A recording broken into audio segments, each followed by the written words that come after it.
Hey, what's up, everybody? I thought I would do a 2-month recap because I am now 2 months postpartum, which means Eleanor is 2 months old, which is wild. I don't know how we got here so quickly. Time truly goes by so fast. You know, it's really funny that when you were growing up, my parents were always just like, time goes by so fast, time goes by so fast, but you're like, I don't know, in junior high and you're like miserable and you're like, oh, time is so slow.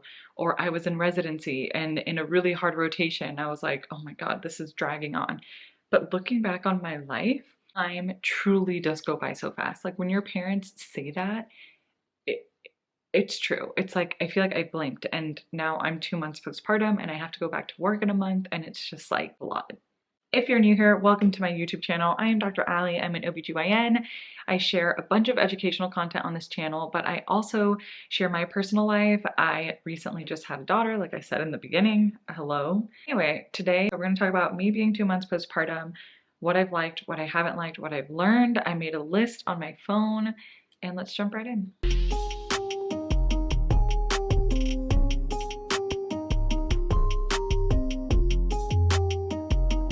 Right off the bat, I love Eleanor's birthday. Nellie has the best birthday.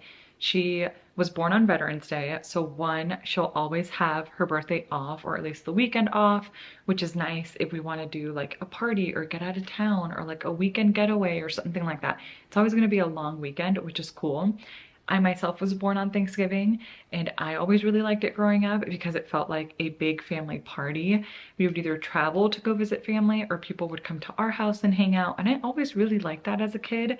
I really want to make it special for Nellie as she grows up. Another reason why I love her birthday is, yes, she was born a whole month early, and yes, she's healthy, which I'm really thankful for, but it ended up working out nicely for me for selfish reasons because that meant I got Thanksgiving, Christmas, and New Year's all off, and my coworkers, thankfully, right, covered for me. But it just made the holiday season like that much more special. And it was perfect because Corey's family, the majority of them live in Oklahoma. So it was really nice because she was born so close to the holiday season. It's not like they had to like take time off of work to come see her. They were just able to come over because they already had the days off because it was around the holiday season. So that part of it ended up working out really nice as well. Now, one slight downside to this is obviously she's perfect. Everyone wants to meet her. Everyone wants to hang out with her.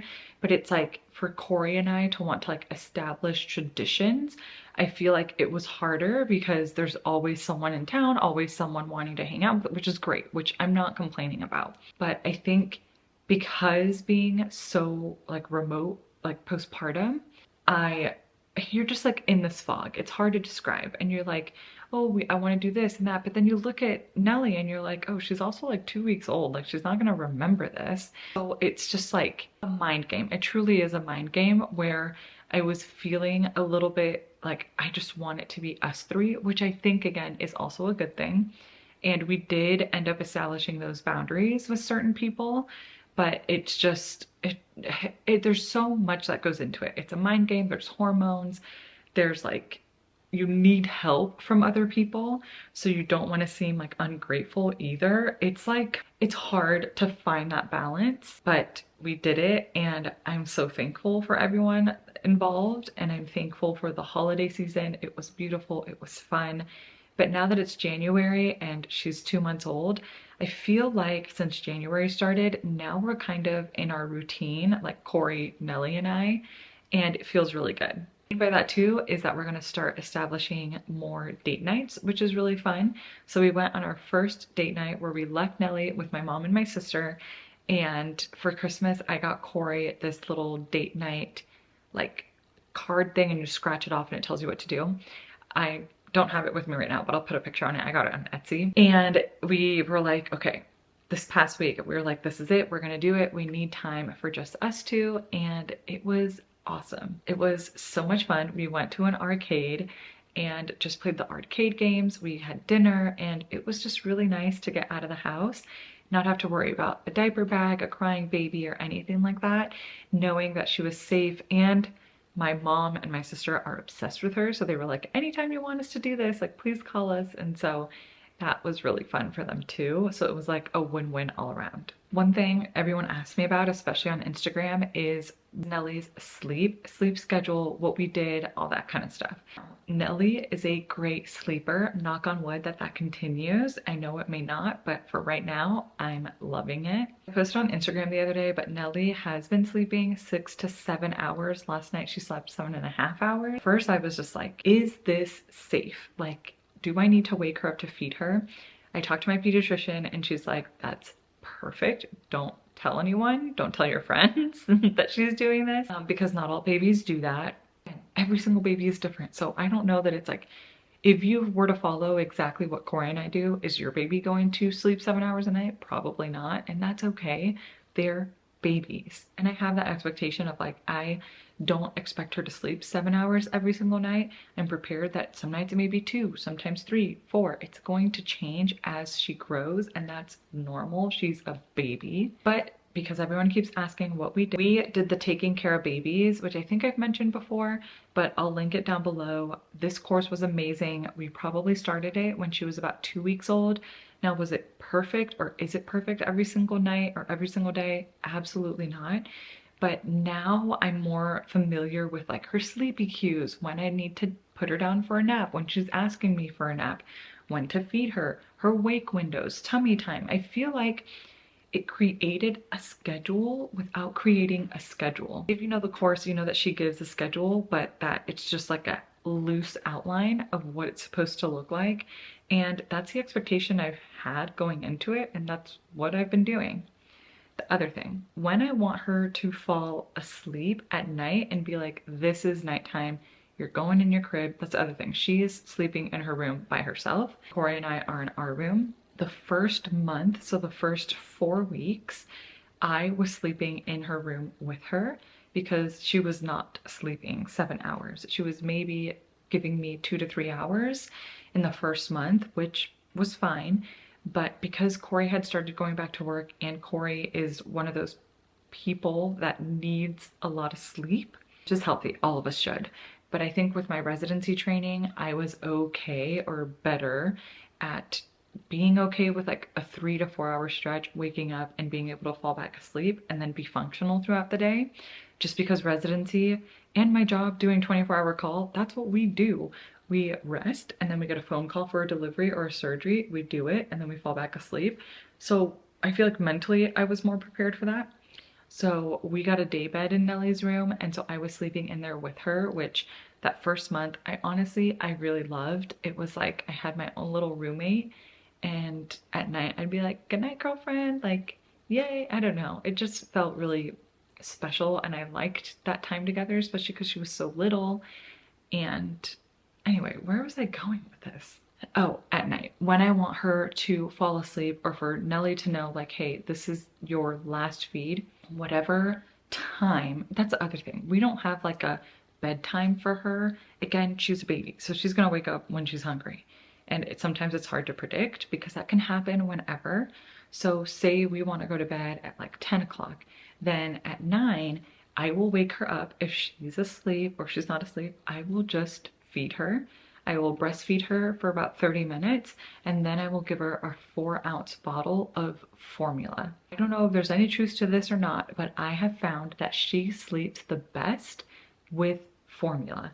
So I breastfeed her and pretty much give her only breast milk throughout the day, but that last feed of the day, I switch to formula, and I feel like she just sleeps longer stretches when I do that. So I'm gonna continue to do that. But yeah, that's what I do. We finish the formula. I change her diaper. I put on her pajamas, her fresh little onesie. I swaddle her, put her down in her crib. She's maybe like kicking around and awake for like 20 minutes on her own, and then she falls asleep. I definitely recommend the taking care of babies. It worked for us. We also got the expansion pack or whatever on like the 4-month sleep regression. So we still need to watch that just so that we can prepare and kind of start changing our routine if we need to. Now, I want to talk about 3 topics that are a little bit harder and things that I've struggled with postpartum. And one is going to be mom comparison. And I think everyone who is postpartum can agree to this. I know it's not anything that I should be doing, but it's really hard not to. Also in this season of life, I do have a lot of friends that delivered around me or are still pregnant or due in a month. And so we're all kind of together in this, which is great. And it's a great community, but it's also really hard to not compare yourself or your baby to theirs. I keep reminding myself constantly every day, and it takes work to do, but I'm like, you can't compare. Like, completely different life, complete lifestyle difference, completely different baby. Like, your schedule's different, completely different jobs and schedules and whatever it may be. Like, circumstances are different, and you don't always know the truth. Like, they could be saying one thing, but in reality, it's another thing. So it's like, again, just like me saying Nelly sleeps 7 hours, like, okay, that's great for me. It's okay if it's not your situation. It will get there eventually. And hey, maybe next month she's only going to sleep for 2 hours. It just take it for what it is. Just like I tell my patients when they're pregnant, it's like there's so much out of your control and out of my control because we don't know what's going to happen. We can't predict the future. So it's best to just, go with the flow. You can have expectations, but also be okay with change and be okay with things not working out the way you thought they would. So I need to constantly remind myself of this with mom comparison because it is hard and I have cried over it, but daily reminder for me and for you, if you're watching this, stop it. Don't compare yourself. Everyone's different and we're all doing a good job. We're doing our best. That's all we can do for us and for our babies. Second thing I'm really struggling with is establishing a workout routine and that feeling of needing to bounce back to where I was before I got pregnant. I had a C-section, so at about I was 7 weeks postpartum. So last week is when I started working out. I'm doing the Kayla Itzinas postpartum guide, which feels really easy, but also I had major surgery, so I'm not trying to overdo it and hurt something and set myself even further back. But it's a lot of walking, it's a lot of core pelvic floor light exercises. Now, I've already fallen behind 2 days, which is okay because Nellie had her 2-month appointment. She got a bunch of shots and she wanted to be extra snuggly and was more fussy, which can you blame her? She got 4 shots. It's okay. But it's again that mentality of uh-oh, you need to get back in the gym and you need to do this and that. And anyway, I'm trying to show myself grace through that experience as well. My body is changing. It's forever going to be changing. Is it going to look the same way it did when I was 20 years old? No. And I need to be okay with that. I'm proud of my body for carrying Nellie. I'm proud of the C-section scar because that's what gave me Nellie. And I just need to, again, change the mentality. You're going to get in a routine, and some days you may not work out because you have a baby and they're unpredictable. This is all new to them as well.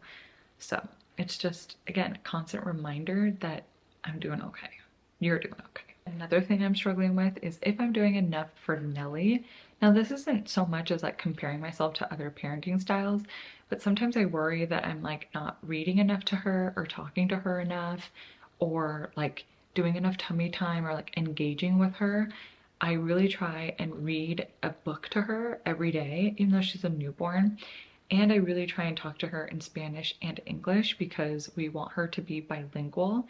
So oftentimes, I feel guilty if I'm breastfeeding and I'm just watching a TV show, or I'm just reading my Kindle or doing something that doesn't involve her. But yes, it's that feeling of am I doing enough for her and for her brain development? Sometimes, yeah, I want to just watch a show or listen to my book or read my book physically or my Kindle or scroll on social media when it's 3 o'clock in the morning or that first morning feed and I'm just waking up. But then I feel guilty. I'm oh my gosh, am I taking time away from her? Should I be reading her a book? Should I be doing this? Should I just be talking to her? So that's something that I'm struggling with too, because obviously I want the best for her and I want her to be able to learn both languages. And again, I think this is just an area I need to show myself grace in. Also, if you're bilingual and your spouse isn't, I speak Spanish and English.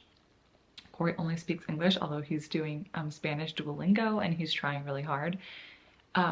What did you do for your kid to know both languages. Right now, especially as she gets older too, we're gonna do one parent, one language, so OPAL.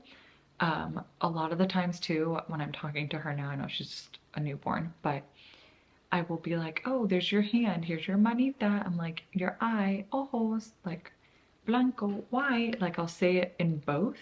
Eventually, I'm gonna get to the point where I only speak Spanish to her and Court only speaks English. So anyway, I'm curious to know what you did if you're in that situation. As you guys know, if you've been watching my channel or on Instagram, you know that pregnancy was not fun for me. It was not easy. I didn't love it. I loved the bump. I loved feeling her move. I loved the way I looked when I was pregnant and like dressing myself and stuff like that. But like all in all, I'm like, this isn't for me. And I was really nervous for postpartum because I was like, man, if I really didn't like this, like, how am I going to manage postpartum? I also wasn't sleeping well. I was so uncomfortable pregnant.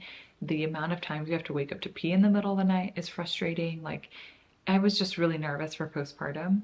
And thankfully, like, postpartum has been 1,000 times better than pregnancy. I have never felt better, honestly. Like, sure, mentally, I'm like, body image, comparison, all that stuff that I mentioned before. But like, when I was pregnant, I felt like I was in this like really bad fog, and that has just lifted, and I feel so much happier, so much more like myself.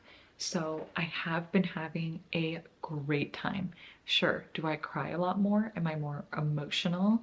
Has it been hard in certain aspects and overwhelming? And like some days are just like a lot, but I would take this any day over what pregnancy was. Like, it is wild. I don't know, maybe it's true what some people say, that if you had a hard pregnancy, postpartum's easier.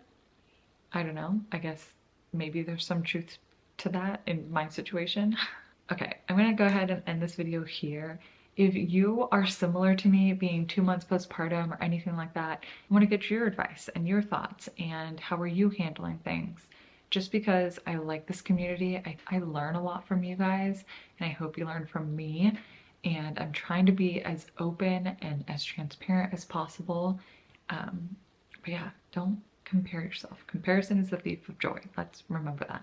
I hope you guys have a good week. I will see you in my next video. If you have ideas for what you want to see from me, what type of content do you want to see, more educational, more lifestyle, like what would you want to see, like vlogs, like let me know, because it's a new year and I'm happy to try something new. I love you guys. Thank you so much for your support, and I'll see you in my next video.